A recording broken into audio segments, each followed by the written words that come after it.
California. You know, most people on the East Coast say, oh, it's too far away. California is, how many times do you hear your relatives and friends tell you, oh my gosh, how did you find yourself in California? It's too far away. Sounds like another country altogether. And so we have the privilege and honor to have in our midst, you know, just to show you how important this event is for us. And not just for Cote d'Ivoire, but for all of us sitting here, all of sub-Saharan Africa and beyond. And all of you that have come here to support us, either you're doing business with Africa or you're intending to do business with Africa. And the ambassador will really give us some insight into, you know, how Cote d'Ivoire is doing and the possibilities that are there. So let me tell you a few things about our ambassador. So His Excellency Dauda Diabate is the current ambassador of Cote d'Ivoire to the United States of America. He's a career diplomat. He is a graduate from the University of Abidjan, Cote d'Ivoire, and postgraduate from the School of National Administration, ENA Abidjan, and of the International Institute of Public Administration and International Relations of Paris. Besides the high positions he assumed in Cote d'Ivoire at the Foreign Ministry, namely as Deputy Chief of Staff, then as Secretary General of the Foreign Ministry, he served also abroad as Counselor at the Ivorian embassies in Liberia and in Belgium before his appointment as Ambassador of Cote d'Ivoire to Addis Ababa and the Organization of African Unity from 1994 to 1996, covering Kenya and Uganda. He's been Ambassador to Morocco from 1997 to 2001, to the United States of America and the Bahamas from 2004 to 2007, to Brazil from 2007 to 2010, covering Argentina, Colombia, Venezuela, Uruguay, and Chile. His Excellency Diabate is serving for a second term as Ambassador of Cote d'Ivoire to the United States since February 2001. Ambassador Dauda Diabate is fluent in French and English and also speaks Spanish and Portuguese. Can you beat that? Your Excellency, please, you're welcome.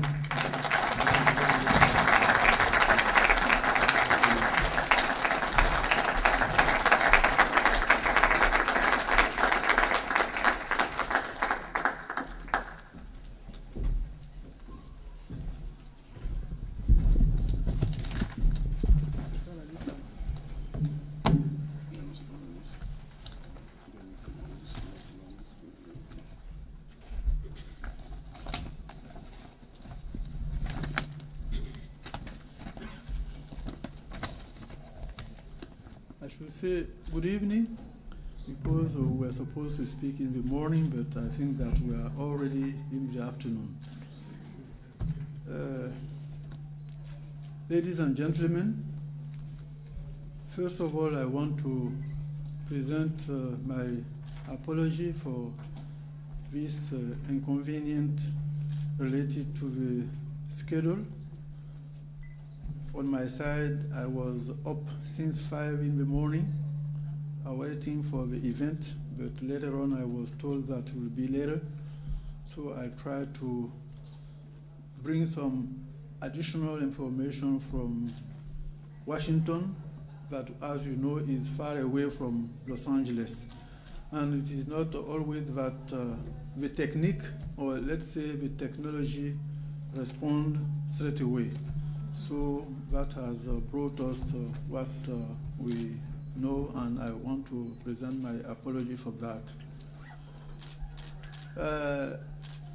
Honorable representative of the great city of Los Angeles, I particularly want to greet the mayor of the city of Los Angeles, Mr. Gary Tobin, Managing Director of the Los Angeles Chamber of Commerce, Honorable Consuls, Honorable, let's say, representative of the city of Los Angeles, ladies and gentlemen, dear friend, you just made a presentation that prevent me from presenting anything else, because you have said everything.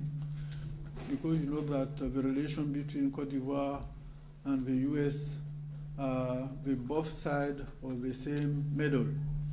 So when you describe one side, you almost finish describing the whole medal. So I want to salute you and congratulate you for what you have said, and it is accurate. It gives us what we believe in. I mean, the strong relationship between Cote d'Ivoire and beyond Cote d'Ivoire, between Africa and the United States of America. Before speaking properly, I want to tell you that it is a youth delegation that has come from Cote d'Ivoire. And we come with us the greeting of the President of Cote d'Ivoire, His Excellency Alassane Ouattara, who, as you know, is the new president of our country. And alongside the president, we also bring to you the greetings of the government and the people of Cote d'Ivoire. On behalf of the Ivorian delegation that I'm privileged to chair to that exposition here in Los Angeles, we really want to extend our sincere gratitude to you for giving us this opportunity to come to speak about our country, Cote d'Ivoire.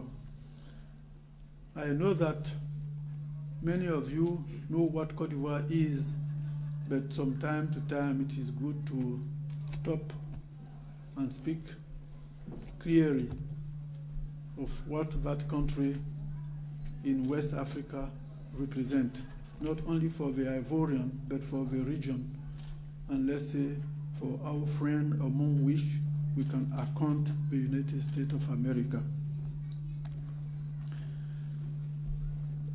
I cannot continue without mentioning those who have got that initiative of organizing this exposition. I mainly want to greet and salute and pay a special tribute to Dr. Zhao and staff who have got that, let's say, dream of making this happen. And thanks to the,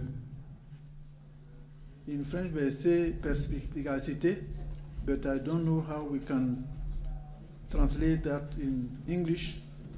It means the dedication. They have been able to make that happen. So I want you to give a huge applause to Dr. Zhao and staff.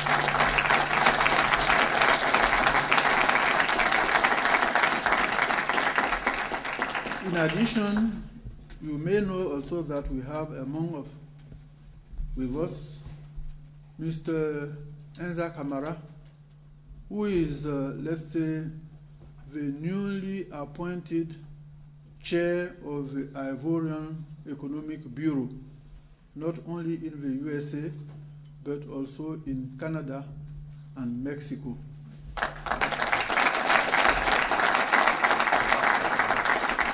He also has worked hard. By the time we didn't believe really that that event will happen. They have teamed, they have worked together, and they have been able to make it happen. Ladies and gentlemen, today I have the honor to head a multi-sectorial delegation composed of key officials of the Ministry of Finance, represented here by our colleague, Director General of Economy. And please, Mr. Sen, yes, Mr. Sen.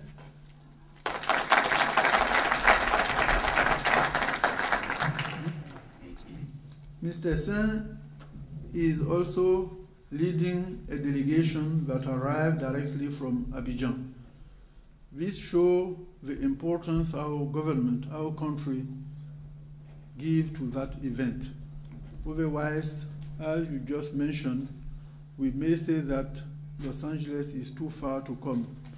But for those who believe in the fate of Cote d'Ivoire, in the importance and significance of trade promotion, investment promotion, there is no distance.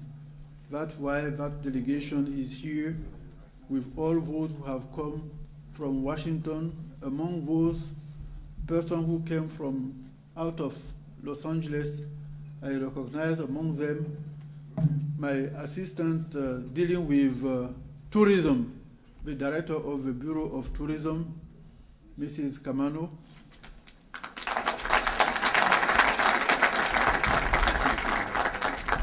And our honorary consul, Mr. Talise.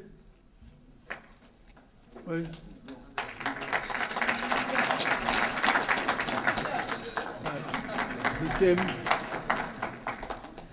he came also and joined us at my request.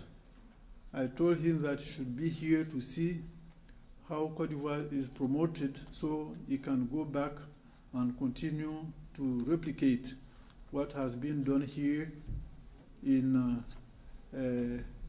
his consulate in the East Coast. I sometimes mix the East and West in the East Coast of the US in the state of Connecticut. As you know, ladies and gentlemen, Cote d'Ivoire, this West African country of 22 million people, has been during decades a country of heaven, of peace, stability, and economic prosperity. The country, according to what the former president of the US told me the day I presented my credential to him on July 15, 2004, he told me that, Mr. Ambassador, your country, Cote d'Ivoire, used to be a success story. At the time, Cote d'Ivoire was amid the crisis. And he added that, tell your government, tell your people to do their best to make that success story happen again. Cote d'Ivoire then used to be a success story. And he added that Cote d'Ivoire has been noticed by its economic performance, the peace and stability. The free enterprises policy that has been applied in the country attracted many investors, and the economic prosperity in the year 60s, 70s, up to mid-80s attracted many people coming from the neighboring countries. With an immigration rate of 26%, Cote d'Ivoire became a melting pot where people coming from the neighboring region and even from far beyond our region come, make their living there, do business there, do and even make prosperity there in Cote d'Ivoire. It is that model. I speak about model because you cannot find many people like Cote d'Ivoire elsewhere else. That's why we have always considered Cote d'Ivoire like a model. It is that model, I was saying, that has gone through almost 10 years of crisis. Now the crisis is over. The country, Cote d'Ivoire, under the leadership of President Alassane Ouattara, has resumed and returned to democracy. And resume, as I was saying, its relation with the international community, mostly with the United States of America. President Ouattara has already paid 2 visits to the USA, during which he met and conferred with President Obama. Secretary of State Hillary Clinton also paid a visit to Cote d'Ivoire last January. 2 Ivorian successive prime ministers visited also the United States of America. That is an indication of the quality, the density of the relation between Cote d'Ivoire and your country, the United States of America. In October 2011, Cote d'Ivoire, that has been expelled, let's use the term, of AGOA, has been again eligible to AGOA. Cote d'Ivoire is also negotiating with the US government and the appropriate authorities in order to integrate the Millennium Challenge Corporation that, as you know, give a huge amount of resources to contribute to the development of the countries that are eligible to MCC. Few weeks ago, let's say even few days ago, on June 25th and June 26th, the World Bank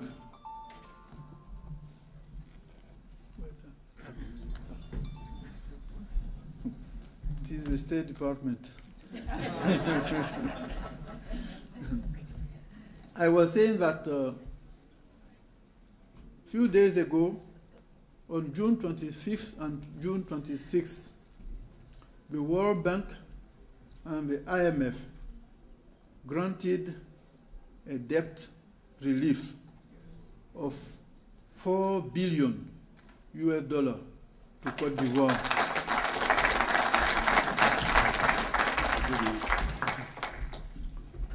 All these positive developments are the result of the new leadership prevailing in the country. The new president, His Excellency President Alassane Ouattara, has brought to the country rule of law, good governance, structural reform, code of ethics, democracy, new business climate and environment with very new incentive for the investors. A new investment code has been adopted to attract the investors, mostly the US investors. 2 weeks ago, in Washington, we organized a doing business day to showcase what Cote d'Ivoire has achieved and what Cote d'Ivoire proposed to the USA, and in order to attract them to come to invest in Cote d'Ivoire. So now is the time to come and invest in our country. The opportunities are there. There are many, in many sectors.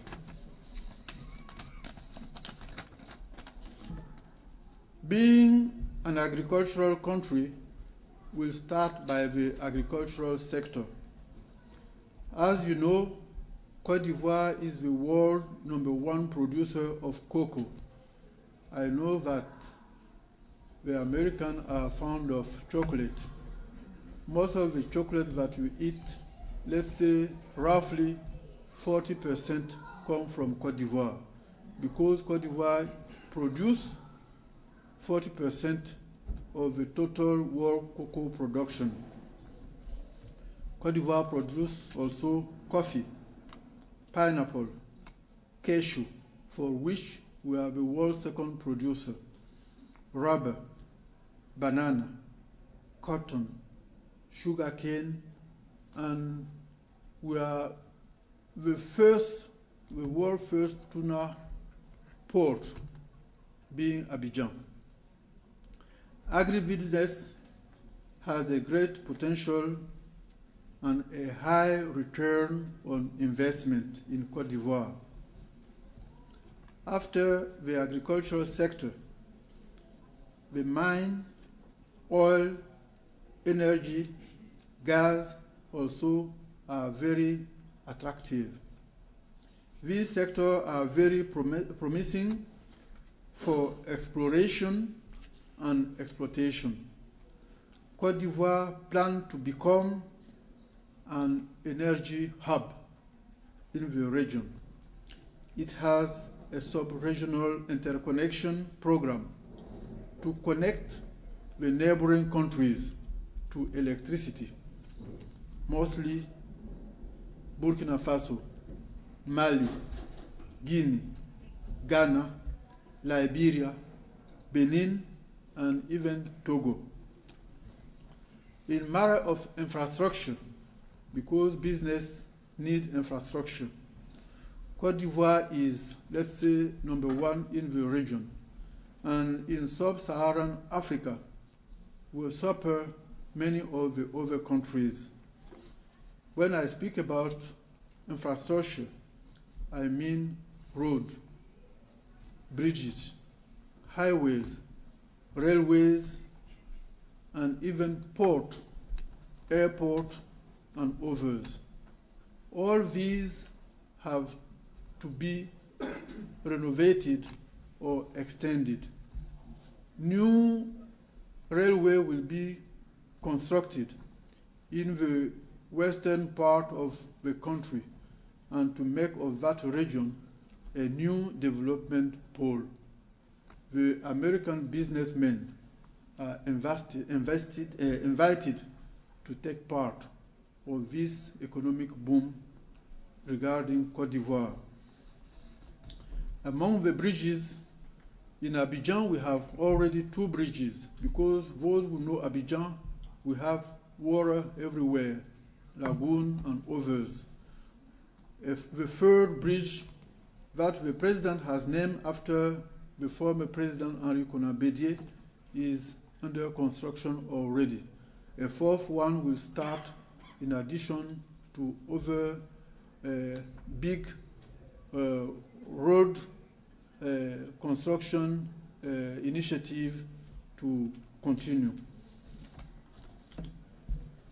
There is a port. The main port of Cote d'Ivoire is the port of Abidjan, who happen to be the 2nd largest port in sub-Saharan Africa after the port of Durban. And it is not only the port of Cote d'Ivoire, it is the port also of the hinterland countries such as Burkina Faso, Mali, Niger, who depend deeply on the port of Abidjan. The port of Abidjan needs to be extended, expanded, and developed to increase its capacity. And you are welcome to take part to that construction. We have also the port of San Pedro. It is the 2nd port, but is of lesser capacity. But we hope that with the construction of the railway in the western part that will be connected to the port of San Pedro, it will increase its capacity. Since in that region we are going to export mine ore with the Mont Clawoyo mining. The airport of Abidjan is a hub already, but we want it to be a big hub for the whole region. We have to expand its capacity. There is a job there for you, the businessmen that you are. Telecommunication network is very developed in the region. In that area also, we need your contribution. Housing. The housing is a huge problem in Cote d'Ivoire because out of the 22 million people, the housing deficit is almost 400,000 per year. It means that you have a lot of construction to do there in Cote d'Ivoire. Those who are in the development area, you are welcome to take part of that construction program. Tourism. In Cote d'Ivoire, we have a lot of, let's say, resort areas, wonderful resort areas, in addition to the need for ordinary hotel, because we are in a situation of under capacity. We want to reach the figure of 500,000 tourists per year, but the hotel capacity is not sufficient. So we need to increase our capacity in the area of tourism. Wonderful resort development area are waiting for you there to contribute, to make it happen and become a reality. Education. You know that education is the key of what Cote d'Ivoire has achieved. At the beginning, the Ministry of Education used to consume 30% of the budget, the annual budget of the country, for more than 3 decades. That's why Cote d'Ivoire has been able to increase its development capacity. For 10 years, the education sector has suffered a lot. The new government wants to increase again the position of education. Already they started the renovation of the universities, but beyond that, the president and his government, they want to construct, to build new universities, new schools, to give a chance to our young people to be educated properly, to compete. Since we have the global world, the competition is open, so you have to be trained adequately. Health. Health, we usually say that there is no cost for health, because when you have a health problem, you cannot do anything else. So the president and his government are targeting the construction of health hospitals and also to address the healthcare system to make it modern for the Ivorian people. I'm concluding. As you see, we have the business climate in an environment. We have peace, we have stability, we have good governance, we have rule of law, we have democracy. We also have well-trained human resources to take care of your business. We have a domestic market of 22 million, as I mentioned. In addition, we have the WAMU, that is 8 neighboring countries. We have an organization of 100 million people. We have the ECOWAS countries, 15 countries with almost 300 million people. These are the market we are speaking about. Beyond the market of Cote d'Ivoire, you have these 2 additional markets. So when you invest in Cote d'Ivoire, you are investing ever according to the size of your business. You are ever targeting the Ivorian market, or targeting the WAMU market, or targeting the ECOWAS market. This is Cote d'Ivoire. That is what the country represents. That is why we say that Cote d'Ivoire is the hinterland, is the gateway to the region. Ladies and gentlemen, Cote d'Ivoire is a privileged country. We even used to say that Cote d'Ivoire is a blessed country. Why? Cote d'Ivoire is a blessed country because it is a country where everything grows everywhere. To take an example, cocoa, coffee, palm trees, pineapple, banana grow, and when they stop, cashew, sugar, sugar cane, cotton, and others take and continue to grow on the other part where the first crop don't grow. It means that no matter what kind of staple item you target, it grows everywhere, and that is Cote d'Ivoire. That's why they say that it is a blessed country. Agribusiness, being our tradition and our vocation, we also have, in addition to agriculture, infrastructure, mining, we have also the leadership that we have today. I mean the leadership of President Ouattara, who has a clear vision of what he wants for his country. He wants to make of Cote d'Ivoire an emerging country by the year 2020. We want you to come and participate to that journey that I can assure you will be a win-win journey. So now is the time for you, Excellencies, Honorable ladies and gentlemen. We still have projects in the pipeline: agribusiness, infrastructure, energy, housing, tourism, education, etc. This is Cote d'Ivoire, the country that once been considered as a success story, the country that has sent that delegation up to you here in Los Angeles. So, to conclude, I just want to say that you are very welcome to Cote d'Ivoire to start or to continue this journey for which I am speaking to you.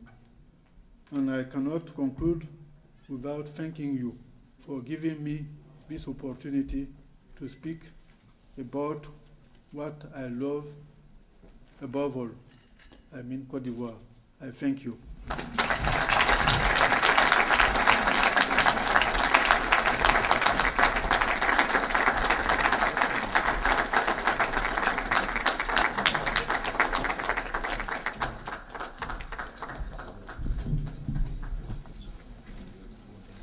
Thank you very much, Your Excellency. And that was a very rich presentation of Cote d'Ivoire.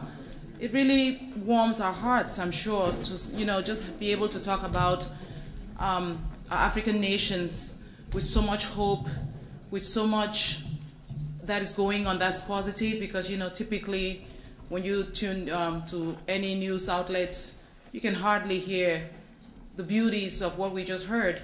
So I really want to join you in encouraging all of us sitting here to, take the word out and say the hiccup in Cote d'Ivoire is over, and the turbulence is over, and the plane can fly and have a smooth ride to Cote d'Ivoire.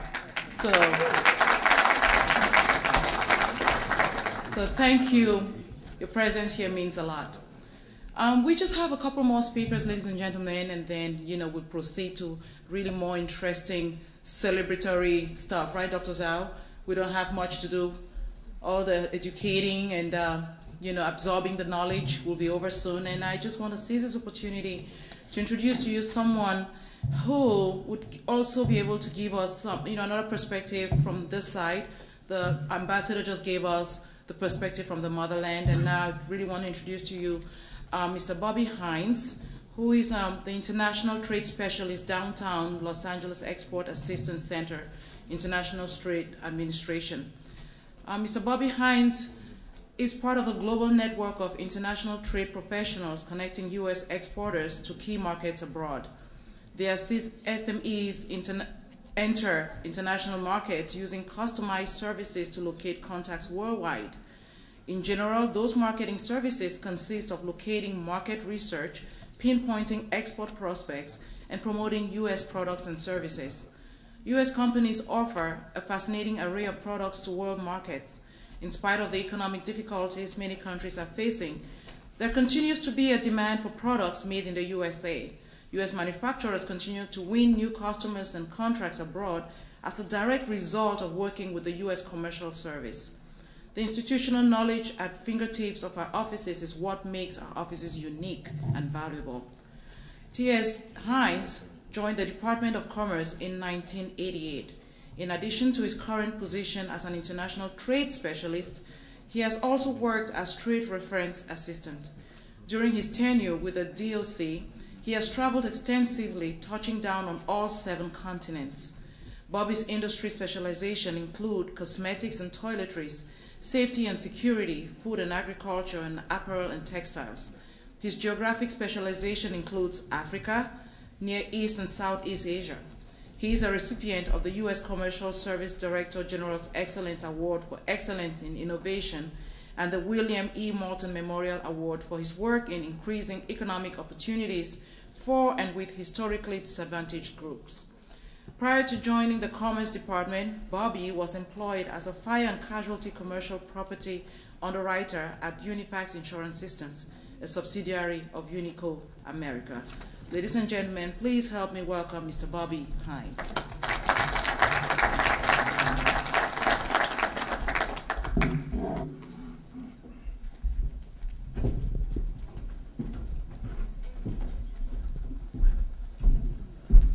Good afternoon, everyone, and thank you for that fine introduction. I really appreciate that.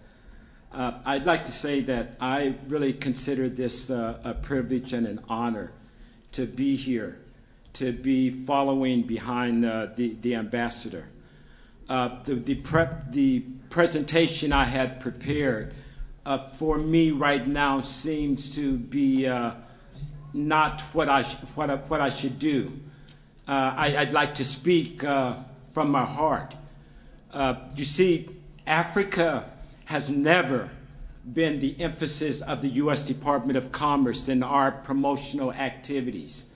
But I had the privilege to enter that department in 1988. And at that time, I would have been carrying your books and your bags rather than addressing the group at large.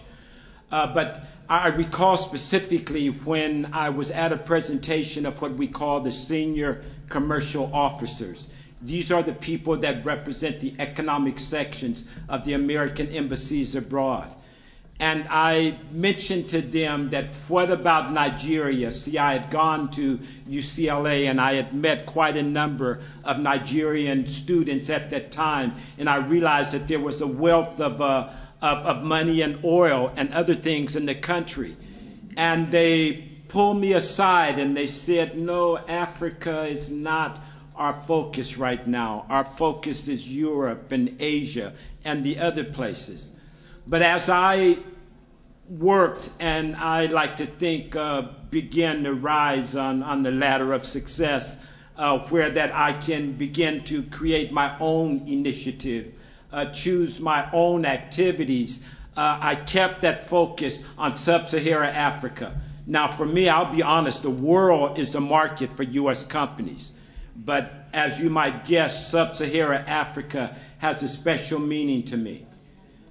When I listen to the ambassador talk about education, because I know that education is a tool that will take us all the places that we want to go, I think about the hundreds and thousands of universities here in the U.S. who unfortunately are not in a position to educate the students we have here. So I would like to encourage those students in Africa that are looking to go to school and maybe can't find it there. Join our universities here. Specifically, look at the historically black colleges where you can receive an education just as fine as those you can receive at any other university. Hospital capacity. We have construction capacity in this country that is not being utilized at all. So why aren't we building hospitals around the world? Some would say that, well, it's the finance. The finance is there. I work in the U.S. Department of Commerce. I know that the U.S. government is willing to finance projects around the world. Yes, there are some challenges, and yes, there are some qualifications to obtain that money, but the money is there. So we can build the hospitals, the bridges, the roads. I heard my good friend Jim McCullen speak about AGOA. AGOA is not the answer to the problems that are facing the world, or facing sub-Saharan Africa in particular. However, anytime you can get a product into the U.S. duty-free, which I know they say that the big market is outside of the U.S., and indeed it is. But the U.S. is a wide variety of people. We are a very diverse people. So anytime you can get your products into this country duty-free, I would say take advantage of it. May I say this about AGOA? AGOA has been, when it was created, was really for the larger corporations in the U.S. Okay, it was for them to go build factories in Africa and then bring their products in duty-free. But I would encourage the entrepreneurs, the small businesses in Africa to find out about AGOA, because you could very well bring your products here. Just on a side note, I've traveled to Africa. I spent most of my time in Egypt. I've been to Kenya. I've been to South Africa, which Cape of Good Hope. It's a memory that I'll always treasure. Ethiopia and some other places. But each time I've gone, my mothers, my daughters, my sisters have told me, my girlfriends, bring me back one of those African dresses. Okay, but I didn't always do it, but I look right down here at the California Market Center. Let me know when my time is up. Like I say, I'm just kind of touching on something. I look down at the California Market Center, where I spend a lot of time because I specialize in apparel and textile. I look to see, where are the African dresses? I see stores from India, from China, from Asia. Where are the African stores? Where's the African apparel sold out of the California Market Center? Los Angeles is the fashion capital of the world. I know New Yorkers would disagree, but the design comes out of Los Angeles. Okay, and those products are around the world. But I say that Africa needs to have a presence here. I'd love to go back to Africa. I love to think about the places of the people who walked in some of the places I've walked in. And as you know, we have a long history with Africa. Just raise your hand. Just tell me how. Okay, I'll get finished here. But there is one thing I would like to somewhat read, and that is the U.S. government outlook on Cote d'Ivoire. Okay, and I won't read all of it, but I just want to say this: the Cote d'Ivoire commercial matters are handled by the political and economic section of the United States State Department in coordination with our Johannesburg office. I say that because if you are in Cote d'Ivoire and you'd like to do business with here, you have to engage the American embassy there. I have been told many times I can't get in the embassy. I can't get a visa appointment. I can't. That's because we've taken away a lot of the resources there. 30 seconds. We've taken a lot of those resources. But when our offices there are overwhelmed with your request for assistance, then they will put more resources there. One last thing. Cote d'Ivoire is the largest economy in the West Africa Economic and Monetary Union. There's a lot more I'll have to say about that, but I won't go into it. In closing, I'd like to say that I hosted the finance minister from Cote d'Ivoire here in Los Angeles. I think it was 2001. My partner, Rod Hirsch, who's now in Oakland, he went to the embassy in Cote d'Ivoire and he worked there for a month when we set up a trade mission that took about 15 companies, mainly here from Los Angeles, to Cote d'Ivoire. At the time, the African Development Bank was headquartered in Ivory Coast, and we worked closely with them. We hosted the African Development Bank here in Los Angeles conference for 7 years. Why do I say these things? I want you to know that Africa is not a forgotten continent in the halls of the United States Department of Commerce. Africa is just as important to our economy as any other economy in the world. And I hope that you will take this opportunity to network with us to find ways that we can, again, do the type of business, not just us exporting to you, but importing your products here.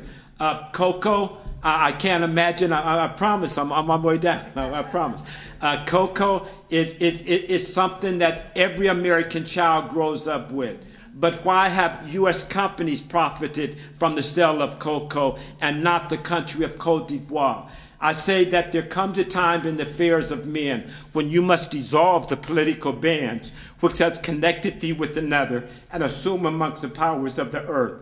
That is what I say to you, my good friends from Cote d'Ivoire. Make your own move. Assume amongst the powers of the world. Take responsibilities for you and what you want and achieve those goals. Thank you very much.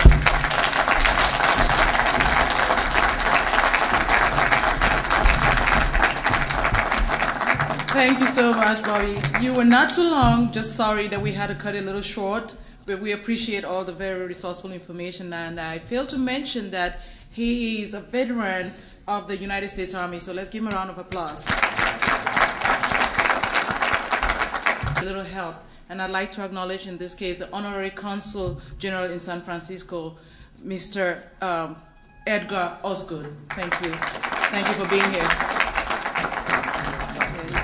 And I'd also like to acknowledge someone that came all the way from Cote d'Ivoire, and I think she's in the banking system. She's part of the bank called SGBCI, Somolo Apollinaire Law. Is she here? Apollina, where are you?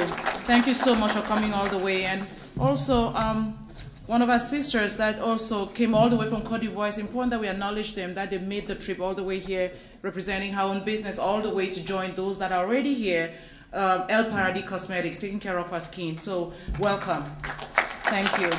So I just want you to know, ladies and gentlemen, we're closing down almost. We just have a couple of speakers that have just 2 little things to tell you. And after that, lunch will be served, so get ready. We're going to have a good time, something to eat. And right now, I'd like to introduce to you one of our dignitaries that came all the way from Cote d'Ivoire, Dr. Sam Oguier, who is a Directeur Général de l'Économie et des Finances de la Côte d'Ivoire, du ministère des Finances de la Côte d'Ivoire. Merci. Mr. Sam, are you here? Merci. Thank you.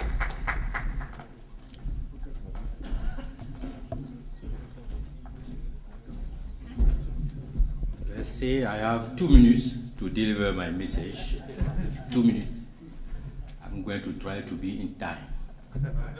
But as my English is poor, I'm going to make my address in French. I need now translator. Okay, thank you very much. Alors, après le panorama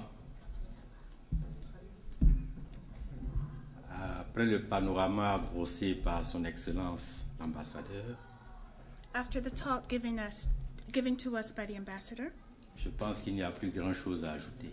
There's not much more I can add. Mais comme nous avons fait une longue distance, il était bon que j'ai une adresse pour vous. But since we've come from a very long way, I think that I should speak a few words to you. Comme l'a indiqué l'ambassadeur, les autorités ivoiriennes et en premier chef son Excellence, Monsieur le Président de la République Alassane Ouattara, like the ambassador mentioned, all the heads of the Ivorian government, with the head, the president, Mr. Alassane Ouattara, Je voudrais vous saluer pour votre disponibilité, pour l'intérêt que vous portez à la Côte d'Ivoire. Send you their greetings and thank you for the interest that you have in the Ivory Coast. Alors, le ministre Dibi Kofi, ministre de l'Économie et des Finances, m'a instruit de vous dire 3 petites choses. The Minister of Finance, Mr. Dibi Kofi, has given me 3 words to address to you today. La Côte d'Ivoire est un pays de liberté économique. The Ivory Coast, Cote d'Ivoire, is a country of economic freedom, Ouverte, open, et qui aspire à ce qu'il y a de mieux et de meilleur à l'international. it is opened and thrives to reach what is best and perfect for the country. Notre pays est en chantier. Our country is a streamway. Le gouvernement travaille sur les conditions pour définir une classe de niveau international en ce qui concerne le climat des affaires. Our government is doing a phenomenal job into allowing people to work in great economic conditions. Ils ont demandé que les hommes d'affaires de Los Angeles viennent prendre leur part. And they have invited the men and women of Los Angeles to come and take part. 2 ou 3 chiffres pour illustrer. Just 2 or 3 numbers to give an example.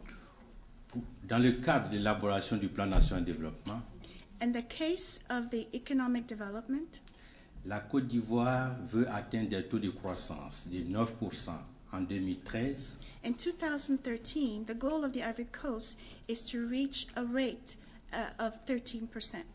10,1% en 2014 In 2014, the goal is 10.14%. et 10% en 2015, In 2015, 10%.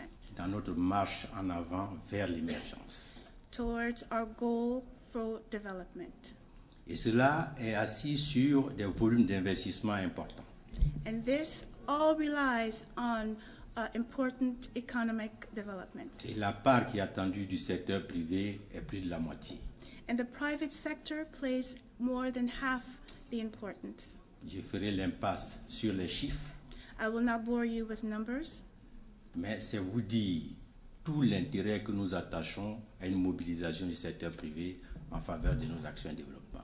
but my goal here today is to tell you the importance that the private sector plays in the development of the country. Et les principaux secteurs d'intérêt ont été rappelés par son excellence, Monsieur l'ambassadeur.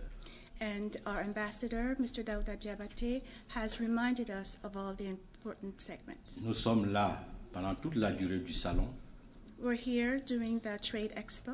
et nous sommes à votre disposition pour les compléments d'information nécessaires. We're here during the Trade Expo and are available to answer any questions that you may have. Bien que la Côte d'Ivoire et Los Angeles fassent des enfants sains, bien sûr dans le domaine des affaires. Je vous remercie. May Ivory Coast and Los Angeles have great children, and of course, that is in the economic trade. Business. Okay. Thank you.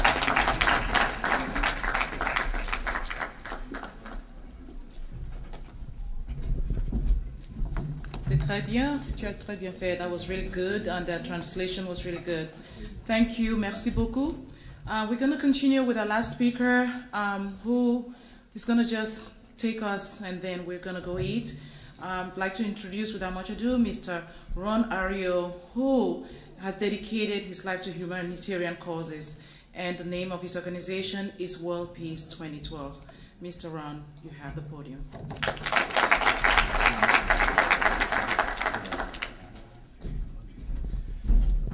I'm going to make this really quick and get right to the point. I'm really honored to have the opportunity to speak before such a courageous and inspirational group. I commend you, Cote d'Ivoire, for being a spark of light to connect to the world. I'm here to talk about the movement to World Peace 2012, but I want to make a couple of acknowledgments first. One, Dr. Zhao, thank you for giving me this platform. I also want to thank the individuals that have invited me. The founders of A Better Community for All, Dr. Bert Dinette and Mr. Robert Chu. These gentlemen, for 15 years, have dedicated their lives to humanitarian causes, building a network of over 1,000 mentors in 118 countries. A A better community for all has moved from a position of being poised to bring global humanitarian relief to a position of implementation worldwide. They support any worthwhile cause that benefits humanity. And they have access to technologies that are ready to change the world now. They will be sharing those technologies with Cote d'Ivoire. So, moving on to World Peace 2012. I launched World Peace 2012 with the intent to blanket every city in the world with World Peace posters on 11/11/12. Because I knew something on a massive scale had to happen in order for our world to change. The dictionary says, peace is a normal, non-warring condition of a nation, group of nations, or the world. I say peace is a decision and a choice that we make, that we have the opportunity to make in each moment of this miracle we call life. But many forget this miracle because they are born into pain and struggle, into a world that has been completely taken over by greed and corruption. So here we sit at the precipice of a new world. And for many, even in the midst of massive world confusion, there is an undeniable awareness that something enormously powerful and positive is happening in our world. Yes, we are in the midst of a spiritual revolution. It has been spoken about by the ancients. Massive change is upon us. And we, a collective humanity, have a choice. We must embrace either love and peace or fear and conflict. World Peace 2012 is created to end all suffering on earth. A movement to unite humanity in the spirit of collaboration and shared resources, taking care of each other, creating a world of joy, freedom, harmony, and peace. A movement that unites all races, creeds, and religions, embracing diversity, equality, and the beauty of God's creation. A movement ensuring every man, woman, and child in the world live in dignity and abundance, eliminating boundaries, division, and greed, reminding us of our need to take care of each other and recognize our true nature. So what is our true nature? First, I will tell you what we are not. We are not the country we're born in. We are not the color of our skin. We are not our educational backgrounds and training. We are not our present financial status. We are not even our mind, our emotions, or our body. We are beings of light. We have the love of creation running through us. The miracle of birth was never intended to stop at birth. We are living miracles, and we have the opportunity to create miracles daily if we just stop believing the lies. There is nothing that can limit us. The vision is there. Our task is complete. So it is now time for us to embrace this true nature and to make no excuses for our greatness.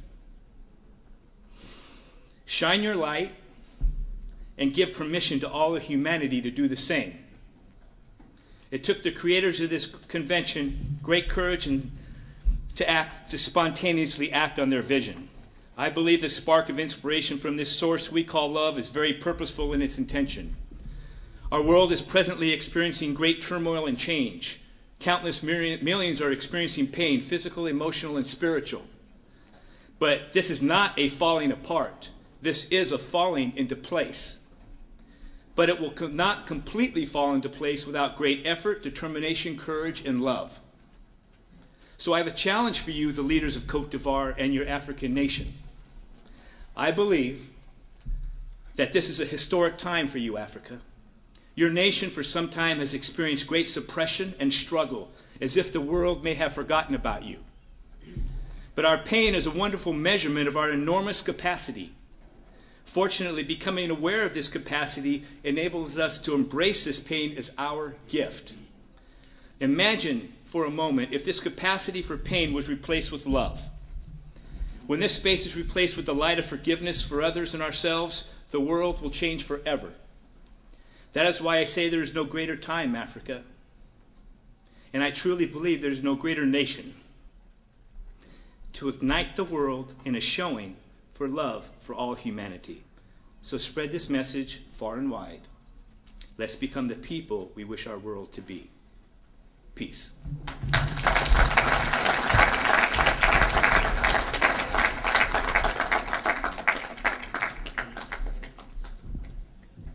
Wasn't that just beautiful? Thank you, Dr. Zhao, for giving us an array from spiritual, political, economic. We have been healed. Thank you so much, Ron. That was very inspiring.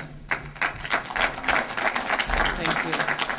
Thank you. And we've really come to the conclusion of this phase. And just to acknowledge a couple of people, someone that came all the way from Cote d'Ivoire to be with us. Thank you so much, Maferima Jarasuba. Where are you? And you look lovely. Hopefully you brought some of those garments so that, where's Bobby? He wanted to take some to his family. Yeah, so thank you. And I also want to acknowledge our sister Marie Lemel, who is always there for us. She's a publicist, producer, and manager. Where are you, sis? Nice to see you. Thank you for coming to support. Yeah.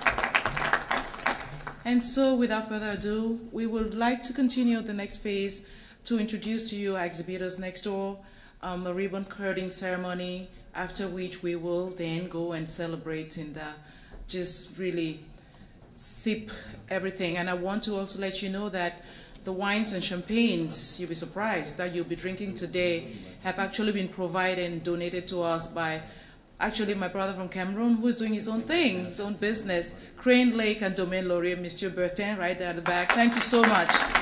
So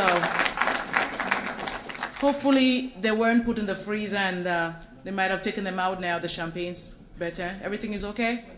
All right, so let's take a break now and move next door for the ribbon curtain ceremony. Thank you, ladies and gentlemen. It's been my pleasure.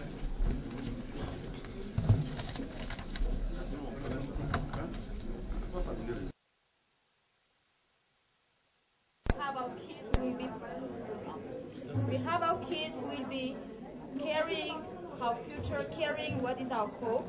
And that's why today they are guesting you, and you are the guest of honor. They are here to welcome you to this ceremony. En français maintenant, c'est notre future génération qui est là. Elles doivent participer à l'événement. Elles sont là aujourd'hui pour ouvrir les portes à l'avenir sur l'Afrique. Ce que nous faisons aujourd'hui, c'est pour elles. Ce que nous faisons pour aujourd'hui, ce sont pour nos enfants. Et à partir de là, Monsieur l'ambassadeur, elles sont là. Welcome à l'exposition.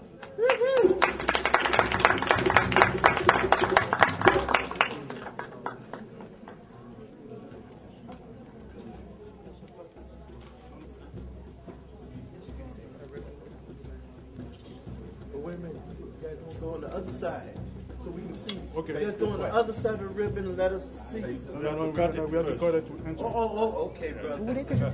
Appreciate you. Monsieur le directeur, excuse me. Non,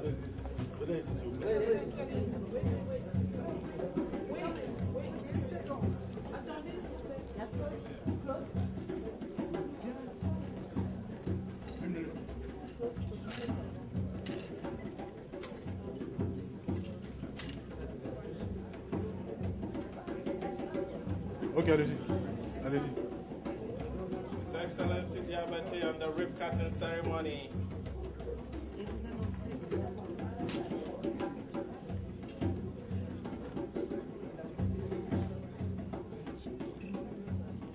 Nous annonçons ouvert la cérémonie au Salon de la Côte d'Ivoire. Vous pouvez visiter.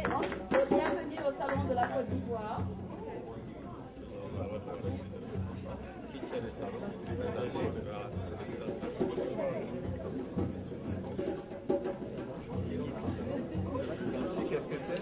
stand de la Côte d'Ivoire.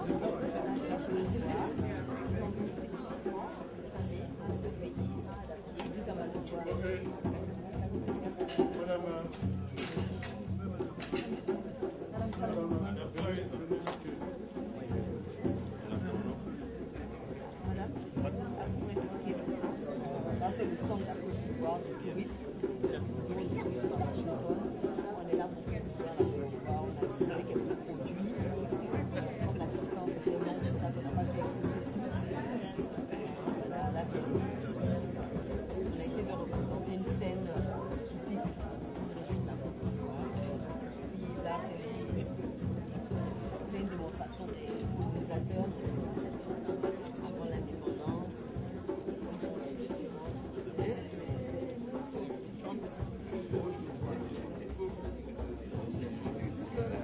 Je ne savais pas que vous allez venir.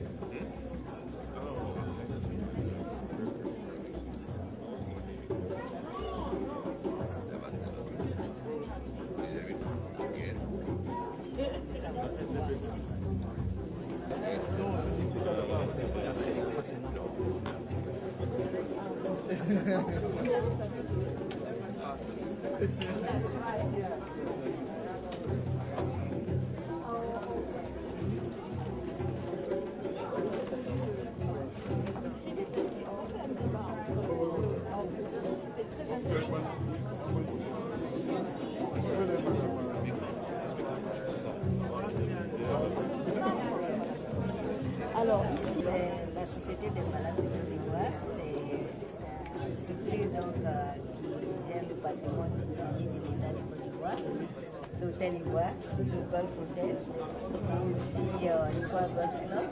Et nous venons justement de l'agence de voyage qui va proposer des séjours touristiques aux visiteurs en Côte d'Ivoire. Également faire de la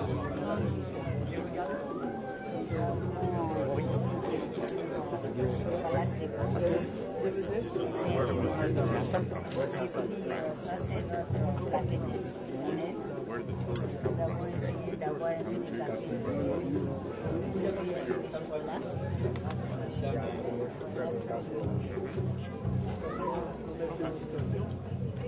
Suivi votre nomination à la tête de cette structure et nos vœux de succès vous accompagnent.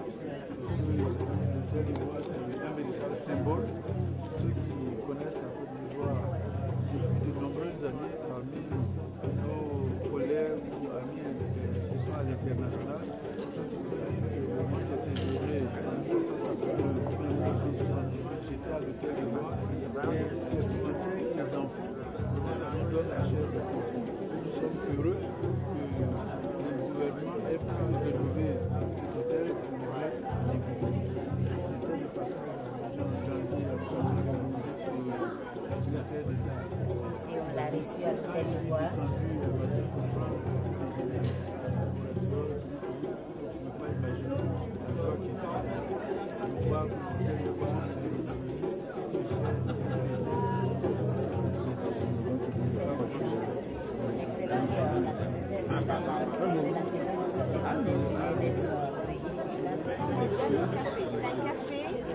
Il y a à peu près 20 antioxydants que nous allons promouvoir en Afrique. C'est Grégory Power et on travaille ensemble. Suisse et les voilà les deux espoirs. On va le faire à venir en Afrique.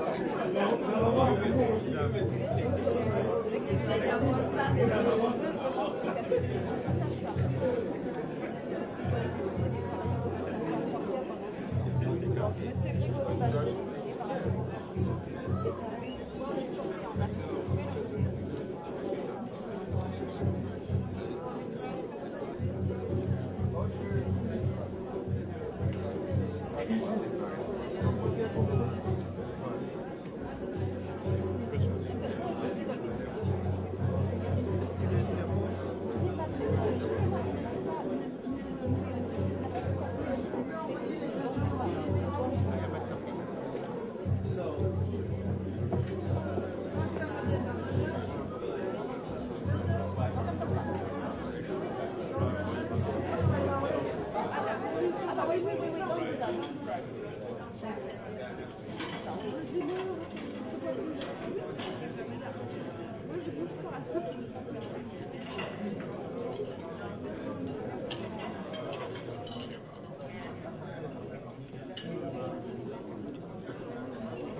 C'est bon. C'est bon.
Amis d'Ivoire TV, je voudrais vous saluer et vous remercier pour votre fidélité à notre télé. Aujourd'hui, nous sommes à Los Angeles. Nous sommes à Los Angeles où nous assistons à la fois exposition de la Côte d'Ivoire ici à Los Angeles en Californie. Et en marge de cet événement, nous recevons le docteur Juillet, c'est cela, directeur général de l'économie au ministère de l'économie et des finances.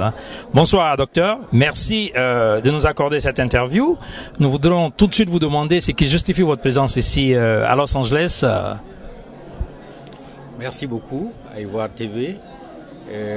Nous sommes à Los Angeles parce que la Côte d'Ivoire a décidé de s'exporter à Los Angeles. Et comme la Côte d'Ivoire est un pays en chantier, le ministre de l'économie et des finances nous a instruit de venir dire le message de la Côte d'Ivoire aux opérateurs économiques de Los Angeles. Et quel a été ce message? Ce message, il est très simple. La Côte d'Ivoire est en chantier, la Côte d'Ivoire se reconstruit et nous avons besoin de beaucoup d'investissements pour soutenir la croissance économique. Donc nous sommes venus dire aux opérateurs économiques de Los Angeles, voilà nos opportunités, voilà les opportunités dont ils peuvent saisir et que nous les attendons pour les accompagner dans leurs opérations en Côte d'Ivoire. Monsieur le directeur général, nous savons que cet événement est organisé par la délégation générale du secteur du ministère du secteur économique, c'est ça. Vous allez me rectifier si je me trompe. Du secteur économique, un concept assez nouveau, selon nous, que l'État de Côte d'Ivoire a créé. C'est quoi ce nouveau concept et quels sont les objectifs de cette délégation? Il s'agit des services de promotion économique à l'extérieur. Et donc, il y a un service de promotion économique qui couvre le Mexique, le Canada et les États-Unis, et dont le siège se trouve être aux États-Unis. Et dans ce cadre que M. Enza Camara, qui a été nouvellement nommé à cette fonction, a bien voulu organiser ce salon. Mais qu'est-ce que nous recherchons à travers les services de promotion économique à l'extérieur? C'est qu'ils portent le message de la Côte d'Ivoire, qu'ils aillent vers les milieux d'affaires, pour dire voilà ce qu'est la Côte d'Ivoire, voilà ce que nous sommes, voilà les opportunités qui s'offrent, veuillez les saisir au milieu d'affaires de leur lieu d'implantation. Donc c'est une innovation majeure qui a pour ambition de faire en sorte que toutes les compétences puissent s'exprimer à l'intérieur d'un bureau économique qui est maintenant appelé Service de promotion économique extérieure. En dehors des États-Unis, je veux dire en dehors de l'Amérique du Nord, est-ce que vous avez d'autres endroits du monde où les services économiques sont installés de cette façon? Ils vont l'être.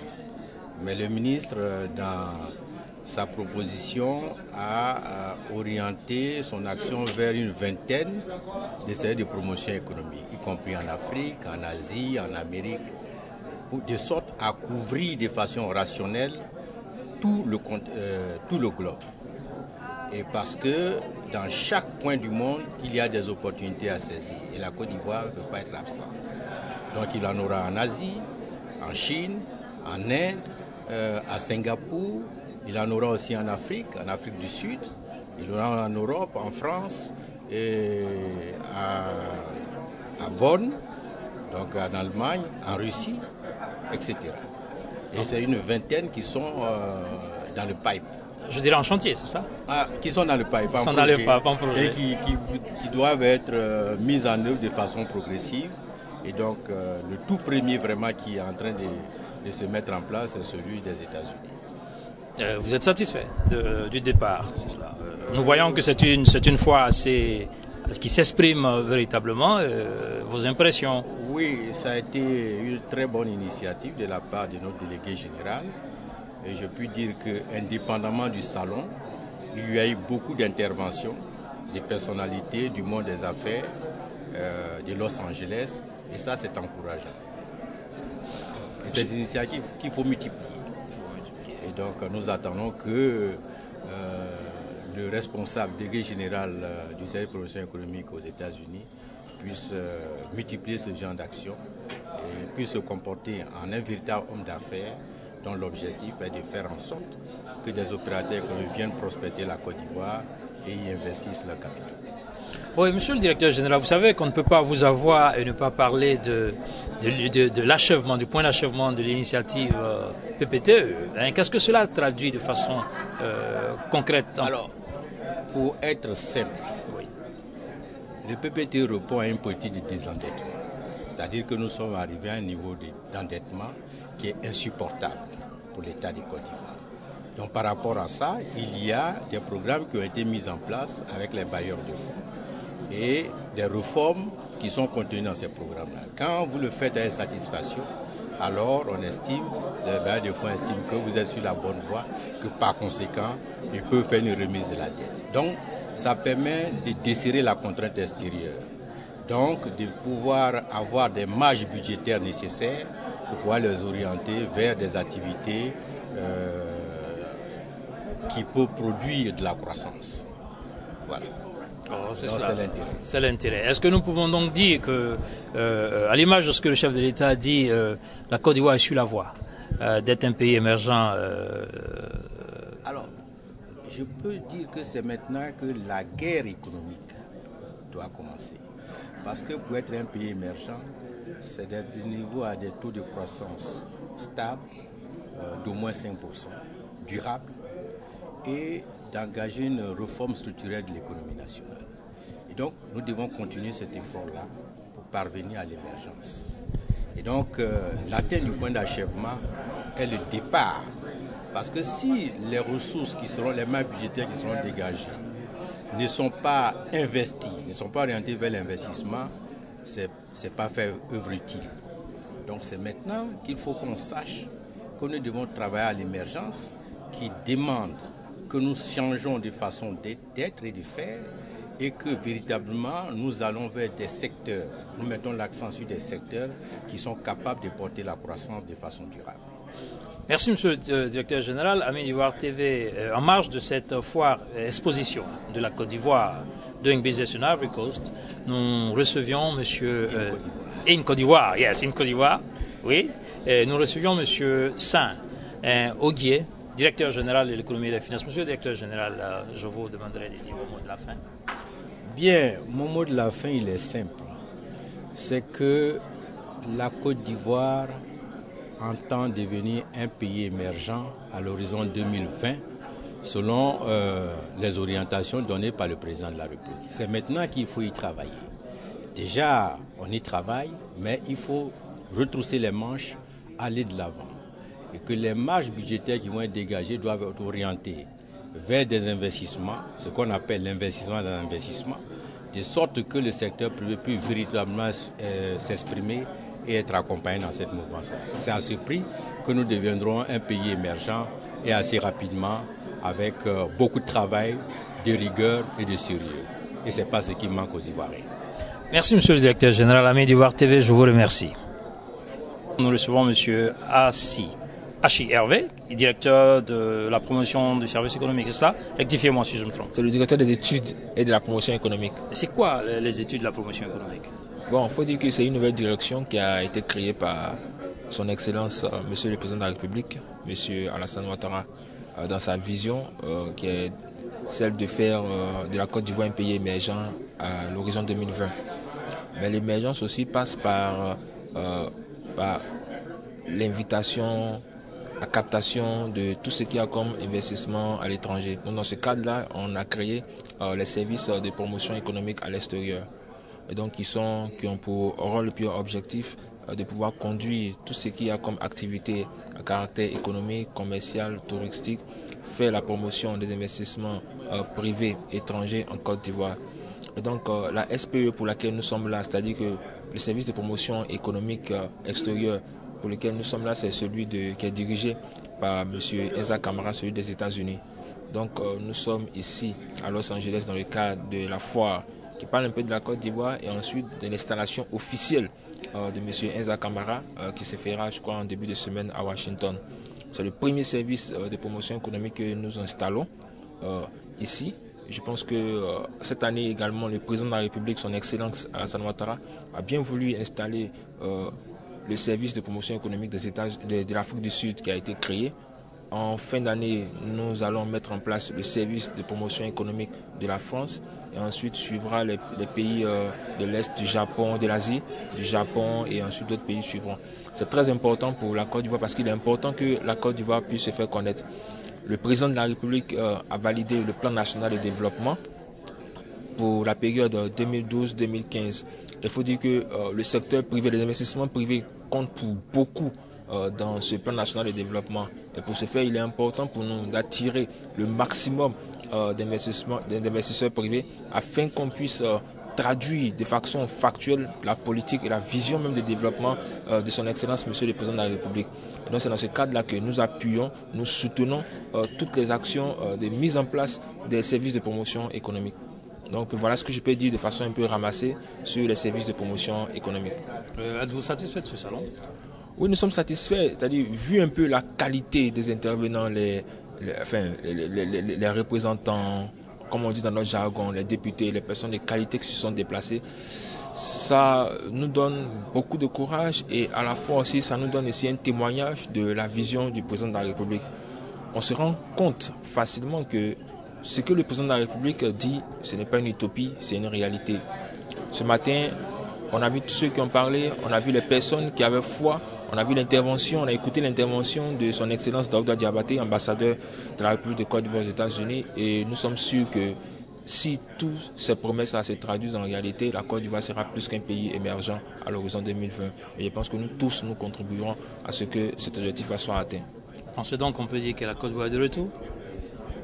Moi, je pourrais dire que la Côte d'Ivoire est plus que de retour. Vous voyez un peu, maintenant, lorsqu'on est ivoirien, on est fier d'être ivoirien. Je pense que le président de la République, comme l'a rappelé l'ambassadeur, on vient d'avoir le PPTE. La Côte d'Ivoire est en train de renaître. La Côte d'Ivoire est en train de se faire connaître. Les investisseurs arrivent. On a un plan national de développement qui est validé. Le président de la République, par son action, par l'action même du gouvernement, il y a de la bonne gouvernance, la sécurité est en train d'être rétablie. Moi, je pense que la Côte d'Ivoire est plus que de retour. Et je pense qu'on pourra connaître le deuxième miracle ivoirien. Mais cela se fera avec les investisseurs étrangers que les SPE sont censés faire venir au pays. Amis d'Ivoire TV, ce soir, question à un expert, nous avons M. Enza Camara, délégué général du service de la promotion économique de la Côte d'Ivoire en Amérique du Nord, c'est-à-dire aux États-Unis d'Amérique, au Mexique et au Canada, que nous recevons, qui, en marge de cette foire exposition qu'il organise son équipe lui, ici à Los Angeles, nous parle un peu des attentes de cette foire, de ce à quoi nous devons nous attendre, parce que c'est une très très belle foire. Merci, Monsieur le délégué général, d'avoir répondu à notre invitation. Je voudrais donc vous demander, nous avons vu ici le parterre de personnalités, de qualité des hommes d'affaires américains, des hommes politiques américains qui sont venus à cette exposition que vous avez bien voulu organiser. Pour une première activité, c'est une grande, qu'est-ce que vous dites? Merci Olivier. D'aucuns se poseraient la question de savoir pourquoi Los Angeles pour organiser cette activité. Il faut remonter déjà à septembre 2011, quand le président de la République est venu pour la 66e session de l'Assemblée générale de l'ONU. Donc, après le combat politique que tout le monde connaît, et en tant que responsable politique, nous avons essayé de changer de cap. Donc, nous avions pensé qu'après le combat politique, on avait des frères et sœurs ivoiriens de la diaspora ici aux États-Unis qui avaient un niveau tel qu'ils pouvaient impacter positivement sur l'économie en Côte d'Ivoire. Donc, j'ai rencontré certains frères à marge de la vie du président au Waldorf Hotel, dont Dr Zao, et nous avions décidé de nous organiser économiquement. Ça, c'était même avant ma nomination. Oui, c'est ce que j'allais dire. Vous Voilà. avez commencé avant que vous ne soyez nommé par le président. Et il y avait lui et bien d'autres. Et nous avions décidé d'organiser ce genre de manifestation. Et pourquoi Los Angeles? Parce que Claude était le premier à être prêt. Puisque nous avions décidé de nous organiser mieux, de structurer notre organisation afin que des foires comme celle-là que nous allons organiser soient des réussites. Et que, en plus, en dehors de l'organisation des foires, qu'il y ait un impact, que le follow-up, le suivi, soit positif, que tout le monde sache qu'effectivement, on n'est pas venu faire une foire pour faire une foire et qu'à la sortie de la foire, il y a des investisseurs américains qui ont été intéressés par la destination Côte d'Ivoire et qui sont partis en Côte d'Ivoire. Donc, pour me répéter, on s'était organisé depuis septembre 2011 et pour organiser ce genre de manifestation. Et Los Angeles, parce que Claude a mis en place, avec nous, bien sûr, avec tout le monde, la première chambre de commerce ivoiro-américaine de Los Angeles. Donc, en plus d'ici, il va y avoir d'autres, notamment à Atlanta, à Houston, même à New York aussi, à Chicago et à Boston. Donc, c'est un peu, je vous donne une projection de ce qu'on va faire. Donc, même avant la nomination, on avait ça en tête. Et bon, Dieu merci, on n'a fait que dérouler, exécuter le plan qu'on avait arrêté. C'est la raison pour laquelle nous sommes à Los Angeles. Nous sommes très heureux que cette première édition ait été bien accueillie par l'ambassadeur, par la délégation qui est venue d'Abidjan et même par les investisseurs américains, même les hommes politiques américains qui participent à cette manifestation. Merci M. Nza Kamara. Vous savez qu'on ne peut pas vous avoir et ne pas parler du contenu de votre mission ici. Nous voyons que vous avez fait un travail extraordinaire avec cette fois. C'est quoi le contenu de la mission que vous avez ici? En fait, c'est un nouveau concept que le président veut développer. C'est vrai, il y avait des conseillers économiques, des conseillers de tourisme, des conseillers en industrie. Donc c'est tout ça qui sera fondu dans une délégation générale. Et le délégué général va superviser, va conduire toutes les activités des autres responsables du commerce qui vont devenir des délégués du commerce, du tourisme, délégués du tourisme et de l'industrie, délégués de l'industrie. Donc tout ce monde-là, pour que la Côte d'Ivoire parle d'une seule voix, parce que c'est à peu près le même travail qu'on fait. Si chacun à son tour se lève et il va parler d'une voix discordante, c'est pas bon pour l'image du pays. Donc il fallait mouler tout ce monde-là dans un cadre formel, ainsi que la structure a été créée. Donc nous allons conduire toutes les activités économiques, touristiques et industrielles de la Côte d'Ivoire. Et puis en plus de ça, nous allons faire une veille économique. Et on va aussi organiser des foires comme celle-là. Nous allons aussi faciliter la mise en relation d'affaires entre les hommes d'affaires américains et les hommes d'affaires ivoiriens. Et notre feuille de route nous indique qu'il faut qu'on trouve des investisseurs publics et privés qui investissent directement en Côte d'Ivoire. Donc c'est toute une panoplie d'activités que nous devons mener et nous sommes heureux qu'on nous ait confié cette mission. Comme je vous l'ai dit, en anticipation, nous avons commencé déjà à faire. Donc en tout cas, on compte sur vous, on compte sur la collaboration de tout le monde pour nous aider à mener à bien cette tâche. Voilà. Merci, Monsieur Enza Camara. Amis d'Ivoire TV, je vous le disais, donc en marge de cette fois exposition de la Côte d'Ivoire qu'organise Monsieur Enza Camara, délégué général de la promotion économique de la Côte d'Ivoire en Amérique du Nord, c'est-à-dire le Canada, le Mexique et les États-Unis d'Amérique, qui nous a accordé cette interview. Merci, à très bientôt. Merci. C'est moi qui vous remercie et je félicite toute l'équipe d'Ivoire TV qui a vraiment bien voulu faire le déplacement ici et qui va nous suivre certainement à Washington DC pour la cérémonie officielle d'ouverture du service de promotion économique aux États-Unis. J'invite tous les frères et sœurs de la diaspora à venir à cette manifestation. Merci d'avoir fait le déplacement de Los Angeles pour couvrir cet événement. Merci, Monsieur le délégué général. Merci. Ben, j'ai une très bonne impression hein, parce que aujourd'hui, après plus d'1 an, vous savez, aux États-Unis, ailleurs dans le monde, les gens ont toujours peur de venir en Côte d'Ivoire et surtout de venir investir et tout ça. Bon, si on va déjà vers l'extérieur pour faire des foires, permettre à ceux qui sont à l'extérieur d'être rassurés, d'être intéressés à venir investir en Côte d'Ivoire et tout, je pense que c'est une très bonne initiative et je salue vraiment l'initiative. Oui, mais vous êtes, madame, vous venez de la Côte d'Ivoire? Ah oui, je suis Somolo Apolline Alors. Je travaille à la Société Générale et je suis là pour les vacances. Et puis, j'ai aussi été invitée par le consul général, je crois, M. Enza Camara.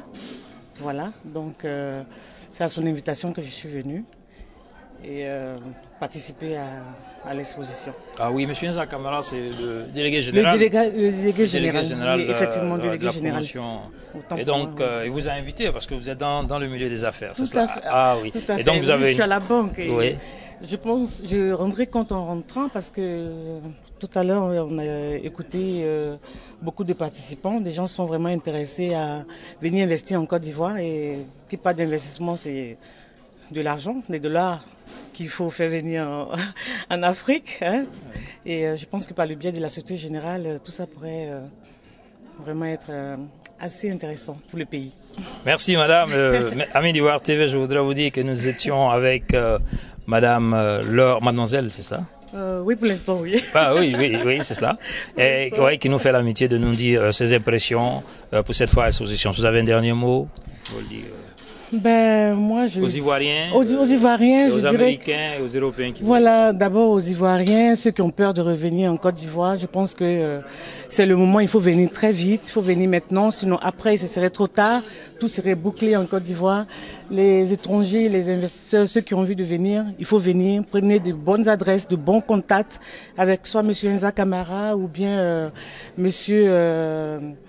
Enfin, il y a un monsieur monsieur Claude, je sais plus trop son nom. Voilà, il faut les voir et puis venir investir en Côte d'Ivoire.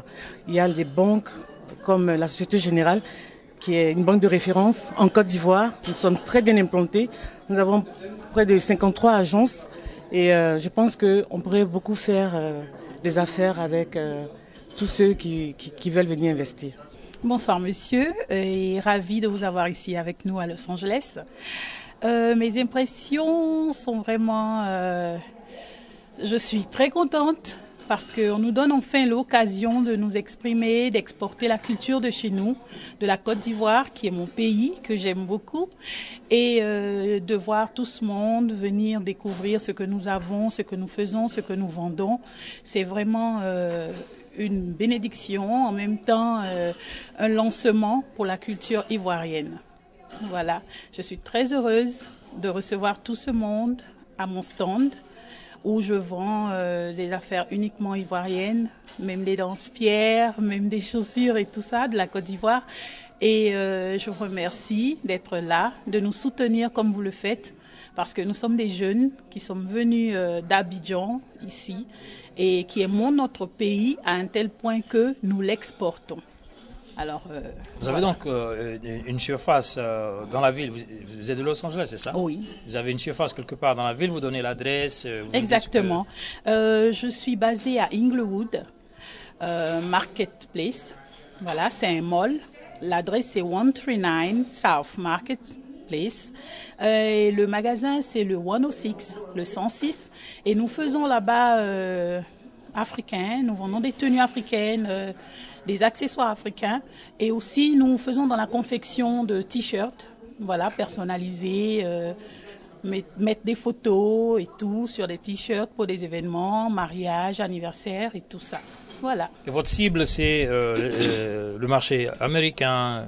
Vous avez vu à l'ouverture ici, il y a des Américains qui ont exprimé le désir de pouvoir découvrir la culture ivoirienne, les marchandises ivoiriennes. Donc vous avez une plateforme où vous avez la possibilité de lancer ce message. Vous avez un numéro de téléphone. Vous pouvez donner tout ça. So, okay. Yeah, you can say it in English. Okay, no problem. For everybody, all the population of Los Angeles, United States even, we are young people from Africa, from Ivory Coast. We're selling African stuff like clothing, jewels, everything.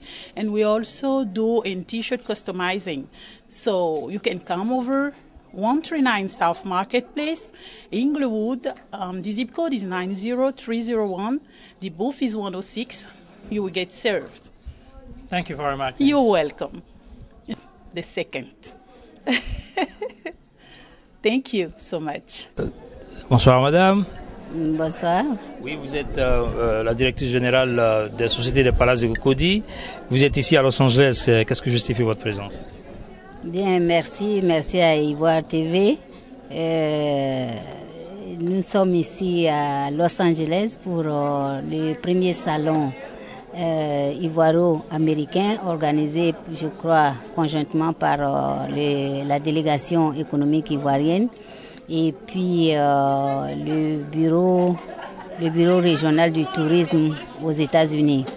Notre présence ici se justifie par le fait que la Côte d'Ivoire est engagée vers des chantiers énormes de développement. Et la Côte d'Ivoire est en train de se vendre à l'étranger. La Côte d'Ivoire est en train de faire du charme aux investisseurs étrangers. Et nous, en tant que secteur du tourisme, nous ne pouvons pas rester en marge de toutes ces opérations de charme parce que lorsque les visiteurs viennent en Côte d'Ivoire, il faut pouvoir les loger. Et à ce niveau, nous nous considérons comme donc partie prenante de toutes ces opérations.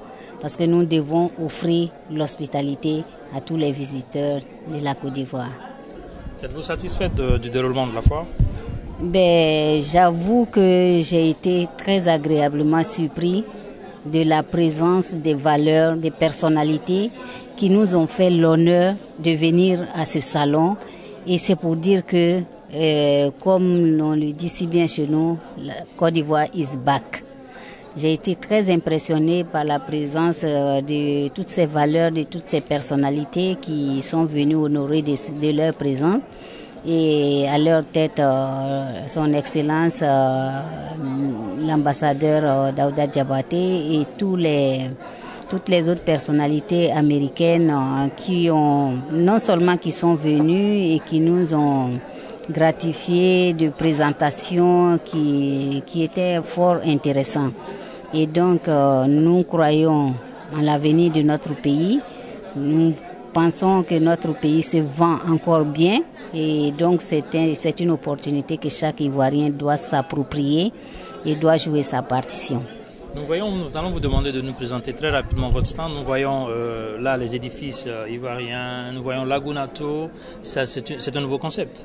Oui, Laguna Tour est un nouveau concept, mais pour...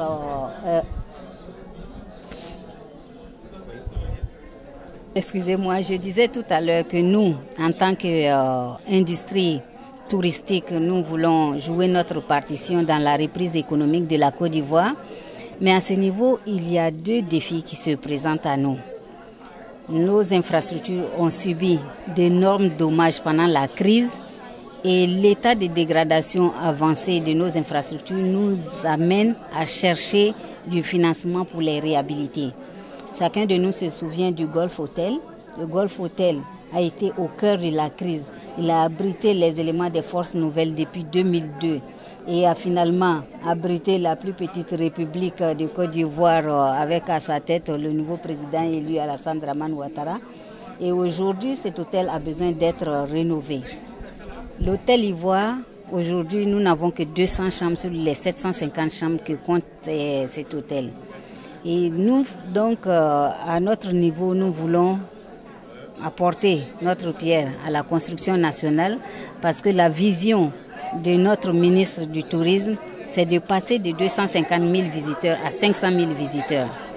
Donc pour tous ces visiteurs, il faut créer des infrastructures d'accueil et pour créer donc la liaison entre l'arrivée de ces personnes et la réhabilitation et la construction de nouvelles infrastructures hôtelières que nous voulons mettre en place, nous avons créé cette agence de voyage, cette agence touristique qui fait de la billetterie, qui fait des transferts de fonds, qui confectionne des circuits touristiques pour les visiteurs.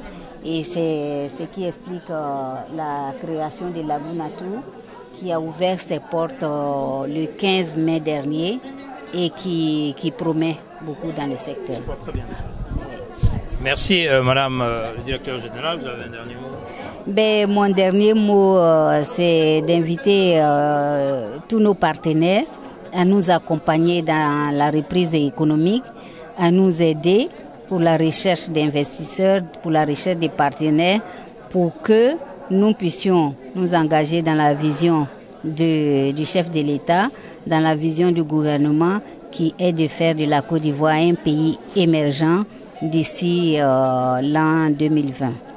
Merci. Amis d'Ivoire TV, nous recevions ici, dans son stand, Madame Ouattara Maferima, directeur général de la Société des Palaces de Cocody, qui est venue depuis la Côte d'Ivoire pour exposer à cette foire touristique et économique de la Côte d'Ivoire à Los Angeles. Merci. Merci encore.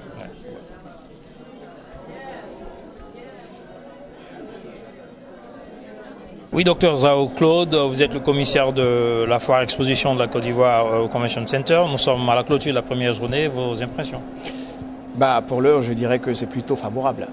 Plutôt favorable parce que, au regard de tout ce qu'on a vu, tout ce qui semblait avoir créé le momentum selon la formule consacrée, pour l'instant, je dirais que les choses semblent aller dans le sens positif. Alors vous avez eu un parterre de personnalités politiques, économiques, tout cela, ça a répondu à vos attentes? Tout à fait. Bon, c'est vrai qu'on n'est pas toujours parfaitement et entièrement satisfait, mais ce qu'il faut retenir, c'est qu'il y avait un message à faire passer et le canal par lequel on avait souhaité qu'il passe, apparemment, est le bon, puisque ce sont des interlocuteurs du monde politique, économique et de la communauté du business, donc des affaires. Donc, je crois que le canal par lequel on aurait souhaité que notre message passe, il est pour l'instant, pour l'heure, le bon. Oui, est-ce que vous avez quelque chose en vue après cette exposition? Bien, comme dans toute démarche qui s'inscrit dans un objectif, je dirais, futuriste, on a bien entendu, et comme vous l'avez vu, première édition, première grande exposition donc, du Salon de la Côte d'Ivoire. Donc forcément, qui dit premier, dit forcément qu'il y a volonté d'avoir une suite. Donc là, à ce jour, on espère, on pense qu'il y aura une suite. Et vous avez pris des dispositions. Nous avons vu ici des gens qui sont venus de la Côte d'Ivoire, des gens qui sont venus du Nigeria, du Niger. Oui, c'est quoi votre secret pour pouvoir tirer tout ça? La démarche initiale, c'était le Salon de la Côte d'Ivoire. Bon, alors, Salon de la Côte d'Ivoire, ça n'exclut pas les autres communautés. Donc, notre souci a été de montrer le leadership. Et qui dit leader, dit forcément des personnes qui accompagnent. Et donc ça a été cela en premier lieu, la Côte d'Ivoire, mais sans oublier donc les partenaires, les frères, donc les pays amis de la sous-région. Et après cela, bien entendu, vu que l'appétit vient en mangeant, on l'a ouvert et puis ça a donné quelque chose qui semble être harmonieux. Oui, monsieur le commissaire, je voudrais donc vous remercier. Ce sont des expressions assez précises de ce que vous faites, de ce que vous voulez faire pour ouvrir la Côte d'Ivoire sur le marché américain et même au-delà. Tout à fait. La Côte d'Ivoire ouvrir sur le marché américain, je ne dirais pas oui, parce que la Côte d'Ivoire est déjà sur le marché américain, mais toujours avoir sa place ou sa part dans une action collective. En l'occurrence, dans la Californie, on a noté qu'il n'y avait pas véritablement quelque chose au sens fort, symbolique du terme, dans la Californie, et en l'occurrence à Los Angeles. Donc, principalement, on a visé cette démarche pour dire que la Côte d'Ivoire aurait eu quelque chose ici. Il y a une part à prendre. La Californie étant le 6e État au monde et le 2e aux États-Unis. Donc on a souhaité que ça se fasse là et que ça s'inscrive dans une dynamique solide. Voilà. Merci, monsieur le commissaire Amis d'Ivoire TV. Nous avions avec nous monsieur le docteur Zao Claude, qui est le commissaire du premier salon exposition de la foire, exposition de la Côte d'Ivoire, ici à Los Angeles. Alors je rectifie, je m'excuse, je dirais salon, parce que c'est vrai que c'est une sémantique, mais je préférerais le terme salon pour aller dans une démarche plus, alors pas forcément éducative au sens école, mais éducative au sens de connaissance, apprentissage, et donc tout ce qui touche à l'économie, à la formation de l'individu en lui-même et de la communauté en particulier. C'est bien pris. Donc nous étions avec monsieur le docteur Zao Claude, commissaire du premier salon de la Côte d'Ivoire ici à Los Angeles. Merci monsieur le commissaire. Excellence, tout à l'heure dans votre discours, vous étiez en train de parler du point d'achèvement PPT que la Côte d'Ivoire atteint le 25 juin. Vous pouvez nous dire un mot? Oui, je vous remercie. Mais avant de parler du PPTE, je voulais remonter un peu plus loin pour dire que avant d'avoir le PPTE au niveau bilatéral, la Côte d'Ivoire a eu la GOA l'année dernière, en octobre 2011. Nous avons obtenu notre rééligibilité à la GOA. Et cette rééligibilité, à mon sens, vient en quelque sorte récompenser les efforts qui ont été accomplis, réalisés par le gouvernement sous le leadership du président de la République, son Excellence Alassane Ouattara, pour s'inscrire dans l'optique de la pratique de la démocratie, de l'état de droit, de la bonne gouvernance. Et je suis persuadé que tout cela a été pris en compte par les autorités américaines qui ont apprécié ces efforts pour pouvoir décider de la rééligibilité de la Côte d'Ivoire à la GOA. Et je puis vous dire que la visite effectuée par le président de la République ici aux États-Unis, à Washington, au mois de juillet, visite au cours de laquelle il avait été reçu par le président Obama, et ils ont eu sans aucun doute à discuter de cette question, puisque le cas de la Côte d'Ivoire a été examiné en procédure d'urgence. C'est ce qui fait que les étapes ont été raccourcies pour permettre à la Côte d'Ivoire d'accéder, d'être rééligible à la GOA. Alors donc je pense que tout ce que le pays fait comme effort, c'est vu et reconnu.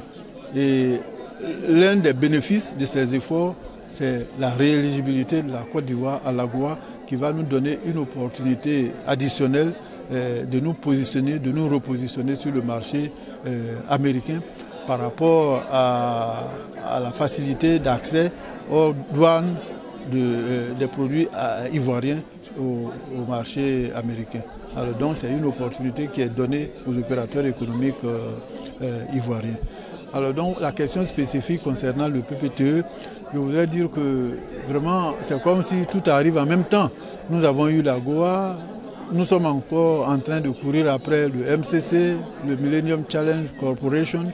Mais avant cela, avant d'obtenir ce MCC, nous avons le PPTE qui, comme vous le savez, porte sur un montant assez important, 4 milliards,